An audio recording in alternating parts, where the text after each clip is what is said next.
Men, let me ask you a hard question. Are you leading your life, or is life leading you? Too many of us just clock in and out, grind through our work, and hope for the weekend, completely missing the bigger mission God has for us. You weren't made to just survive the week. You weren't created to just collect a paycheck. You were called to build, to lead, and to impact. But here's the thing. If you don't have a vision, you will waste your life. Today, we're going after the excuses, the distractions, and the comfort zones that are keeping you stuck. We're going to talk about how to seek God's vision, take ownership of your work, and stop living small. 1, 2, 3, 4. Welcome back to the New Path, New You podcast. My name is Ron Poole. Thank you so much for joining me, and I hope you're enjoying this series on kingdom leadership.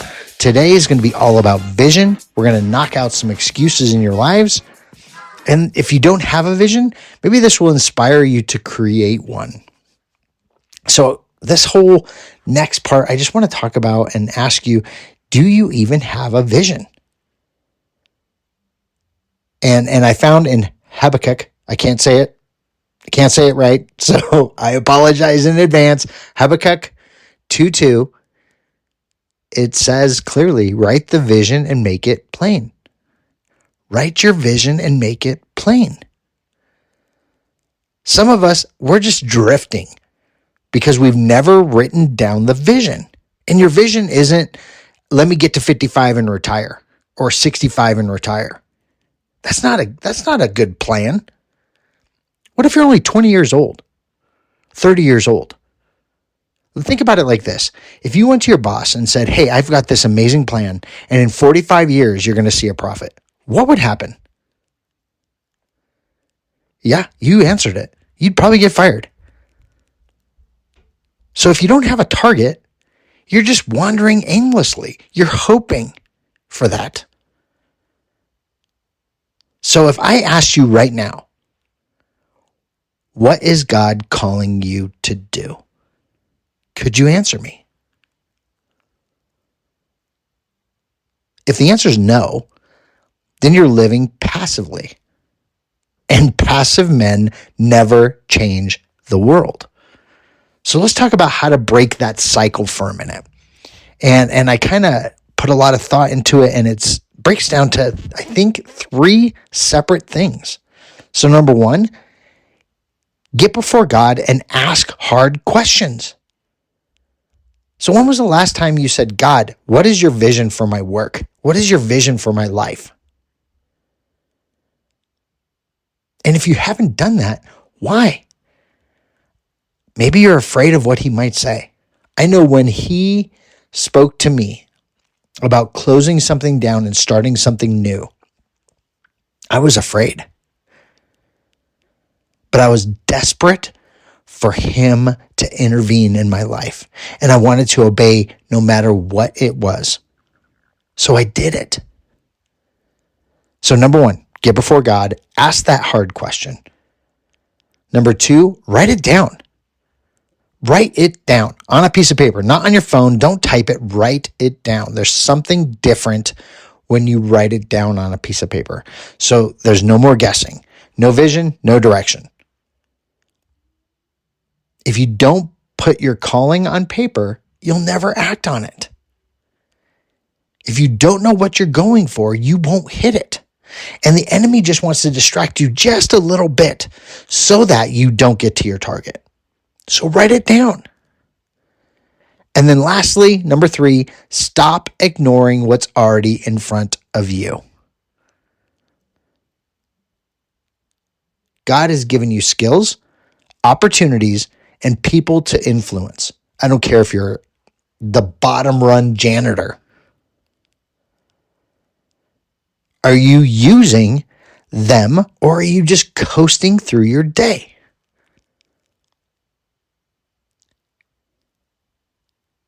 The graveyard is full of men who had potential but never took action.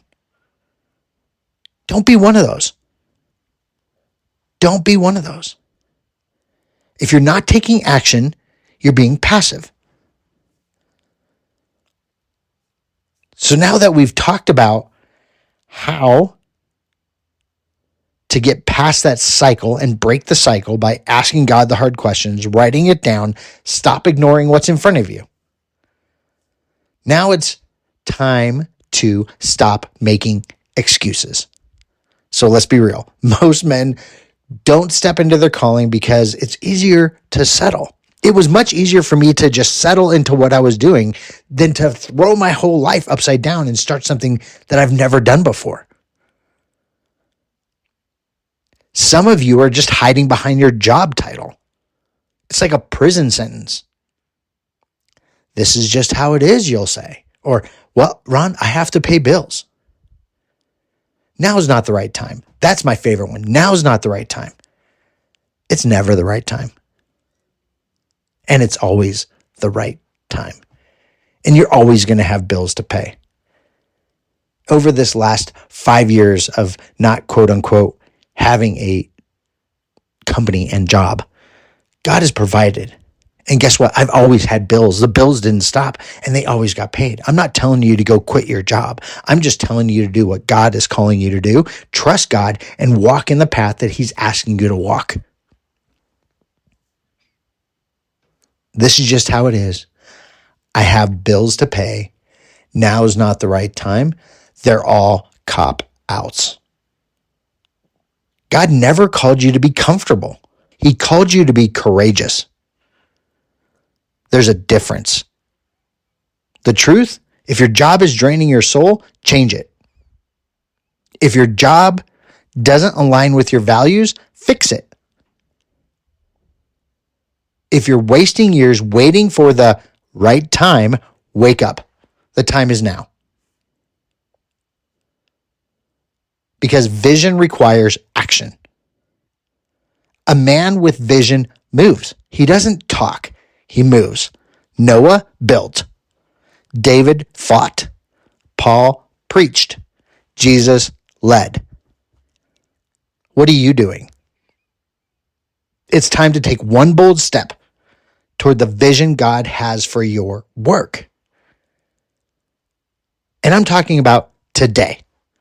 Here's 3 simple things for you to move today. 1, eliminate distractions.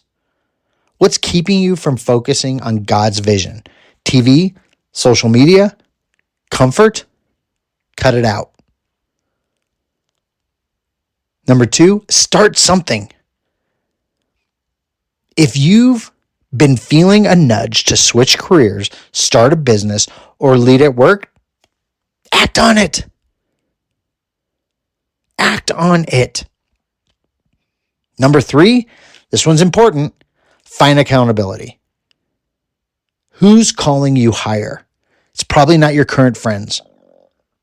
If no one is, get around stronger men. Find men that are chasing God just as much as you. When my wife and I, we decided to change our whole friend circle, and we're like, what if? And I've said this before, and I took a entrepreneurial outlook.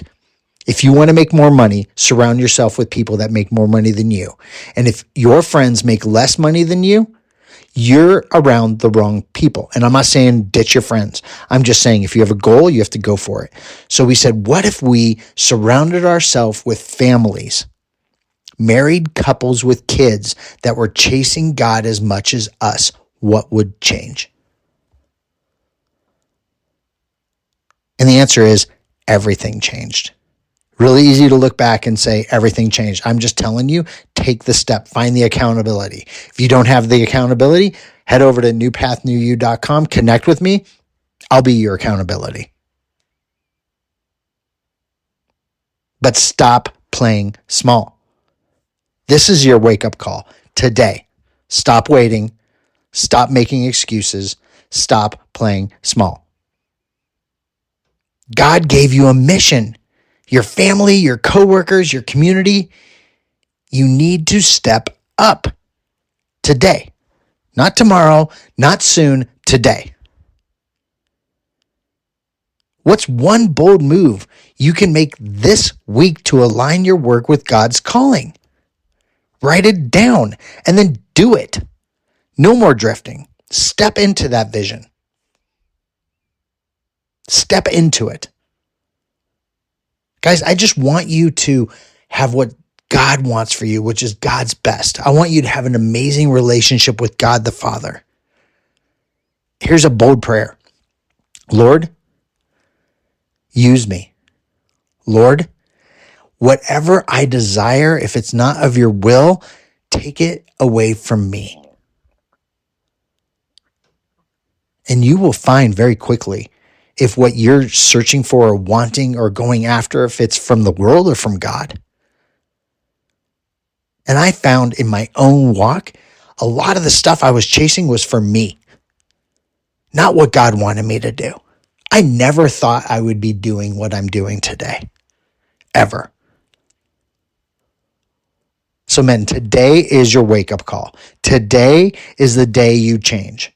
Today is the day you align your will with God's will. Is it going to be comfortable? No. Is it going to be something that you're like, this is easy work? No. Do the hard. Do the hard. And maybe you're like, Ron, I'm walking on this. Well, maybe this episode's for one of your friends. Share it with him. Share it with whoever needs to hear it. We're building up warriors today, not watchers, warriors. So let's go. I don't care what path you're on. I just want it to be God's path for you. And if you need that accountability, head over to newpathnewU.com. We're having virtual groups pop up. We're having local groups pop up in different areas. Connect with me and say, hey, I want to start a new group. Okay, let's start a new group. Or, hey, I want to connect into one of the weekly virtual calls with you. Fantastic. Let's do it. We have a group of men that are here waiting and ready for you